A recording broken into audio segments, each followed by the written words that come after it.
You know, couldn't be happier with the way he's doing. We got 8 days to go, and like Bob said, kind of when he worked the other day, it was almost like, man, I wish it was this weekend and not next. But in a waiting game, just hoping every day goes as well as today.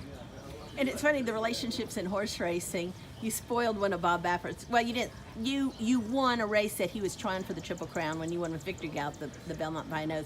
And then you've also teamed with Steve Asmussen for WinStar to win a Belmont with Creator. And now he's trying to win this Belmont and justify. You thought just sort of on how that. It's fun. You know, it's a great thing about the horse business is everybody is it's a close knit family, and you know, you're trying to compete against each other. You're trying to win, but you also have relationships with people, so that even if you don't win, you feel okay about it, and that's kind of the backside's a close place. And another thing I missed was Bill Mott. He also won a Belmont for Jan Drosselmeyer, and now he has Hofburg. So That's true. It's all connected. So.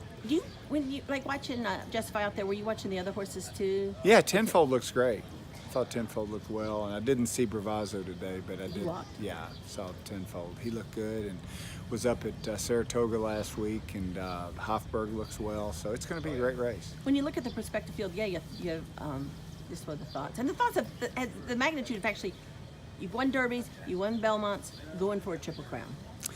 Well, you know, I was asked that yesterday. I guess, you know, winning the Derby to me is kind of the height of it. I can't imagine it getting any better than that, but we'll see what the Triple Crown feels like. I know it's still pretty calm.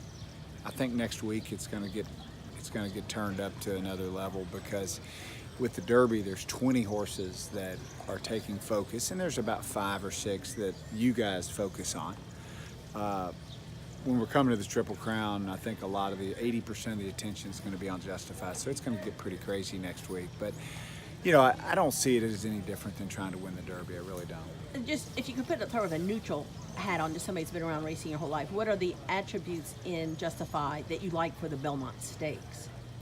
Well, I think that his talent is the biggest. I mean, he's you know, he's obviously the best of the generation. I think he's proven that. So I think it's his race to lose. Now, having said that, there's plenty of great horses that have lost the race in the Belmont. So he's not a cinch by any stretch of the imagination, but he is a horse with extreme talent, and I think that is his biggest attribute. That he's a better horse than these horses right now. So with that being said, will the 3 weeks, how will that play into it? How will the 1.5 miles play into it? The great thing about the Triple Crown is there's always these variables, and that's what makes horse racing great, and that's why there's going to be 10 or 12 horses load up against him to try to beat him, and that's what it's all about.